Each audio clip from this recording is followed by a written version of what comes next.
Hello guys, welcome back to my new blog. তো তোমরা সবাই কেমন আছো? আশা করছি ভালো আছো, আর আমিও অনেক ভালো আছি। তো সকাল সকাল উঠে পড়েছি ঘুম থেকে, ঘুমের চাপ চোখে লেগেই আছে, তো দেখে বুঝতেই পারছো। তো এই যে রান্না বান্না হয়ে গেছে, সোয়াবিনের ঝোল আর ভাত। তো চলো এবার খেয়ে নিই, খেয়ে তারপরে বেরোবো।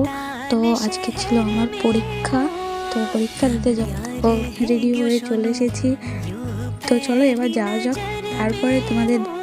তো এবার যাচ্ছি তোমাদের দাদার সঙ্গে আমি বাস স্ট্যান্ডে। তোমাদের দাদা আমাকে বাস স্ট্যান্ডে রেখে চলে আসবে, বাস স্ট্যান্ডে রেখে ও কাজে যাবে, ও যাবে না, আমি একাই যাবো। তো চলো, এই যে বাসে উঠে পড়েছি, এই যে পাশে বান্ধবী ওর বয়ফ্রেন্ডের সঙ্গে কথা বলছি, আমি ওকে রাগাচ্ছি। তো প্রচুর হাসি, প্রচুর মজা করেছি সেদিনকে। তো এই যে, তো চলো।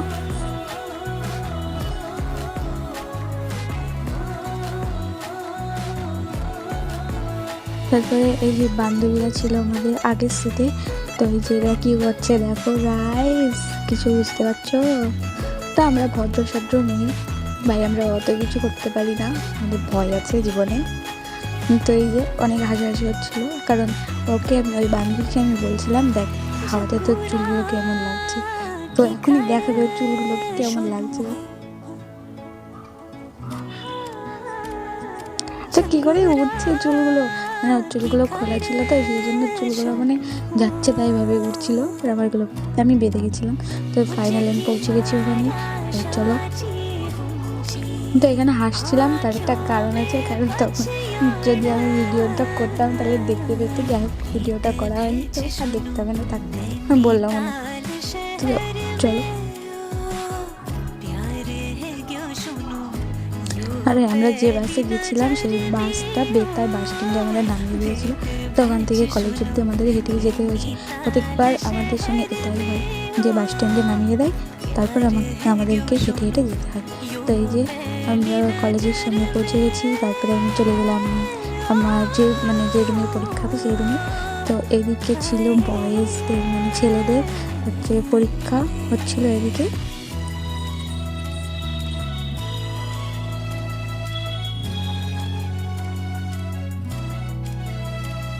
তো এদিকে কিছু বান্ধবী দাঁড়িয়েছিল, তো এদেরকে জিজ্ঞাসা করছে তোদের পরীক্ষা কেমন দিবি তোরা। বলছে না রে, কিছু পারবো না। তারপরে এই যে এই বান্ধবীকে জিজ্ঞেস করলাম, এও বলছে না আমি কিচ্ছু পারবো না। আমার সামনে আর পাশে যারা বসছিল তাদের নাম আমার নাম এক সেম সেম। তো এরা কি বলছে চলো শোনা যায়। আমরা বসেছি সামনে। হ্যালো গাইস, আমরা পরীক্ষা দেব কি করি? আমরা ফেল করব নিকট গাইস, এবার আমরা ফেল। সবাই আগে করে থাকতে বলে যে আমাদের বিয়ে দিবে, আমাদের ডবল করে বিয়ে হবে।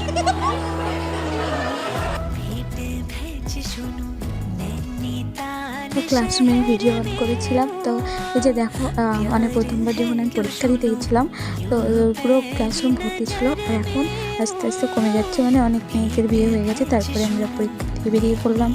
তো পরীক্ষা গাইস এত খারাপ হয়েছে কি বলবো, প্রচুর গার্ড দিয়েছে, ঘাড় ঘোরাতে দেয়নি, এরকম গার্ড, বুঝতে পারছো। তারপরে আমরা গেলাম ফুচকা খেতে, ফুচকা খেয়ে দিয়ে তারপরে এই বান্ধবীটা হাসছে, যার কোনো কারণে সবসময় হাসতেই থাকে, পাগল হয়ে যায়। তো এই যে বান্ধবীটার পেছনে যে বান্ধবীটা আছে, এই বান্ধবীটা পড়াশোনায় এত ভালো, সেও পারে না, আর আমরা কী করে পারবো ভাই? আমরা কি একদম সেই, কি বলবো, যাকে বলে পড়াশোনায় ভালো, আমরা তো ভালো না, আমরা খারাপ। তো তারপরে চলে গেলাম কলেজের পেছনে একটা বড় মাঠ ছিল, মাঠে তো ওখানে কিছু বান্ধবী দাঁড়িয়েছিল, তাদের কাছে গেলাম, তারপরে গাড়িতে উঠে পড়লাম বাড়ি আসার জন্য। তো আমি বলছিলাম যে বাসে যাব না, তো শরীরটা খারাপ করছে, মানে অনেক দিন পর বাসে উঠলাম, তো শরীরটা খারাপ করছিল। তারপরেও ওরা বললো যে না, বাসেই যাব। তো বাসেই উঠতে হলো। তারপরে চলে গেলাম বাড়ি। তো বাড়ি গিয়ে আর ভিডিও করতে পারিনি। তো আজকের ব্লগটা এই পর্যন্ত। ভালো লাগলে লাইক করে দিও, কমেন্ট করে দিও, শেয়ার করে দিও, আমার পেজটিকে ফলো করতে ভুলো না। তো সবাই ভালো থেকে সুস্থ থেকে টাটা, আজকের মতো দেখা হবে নেক্সট ব্লগে।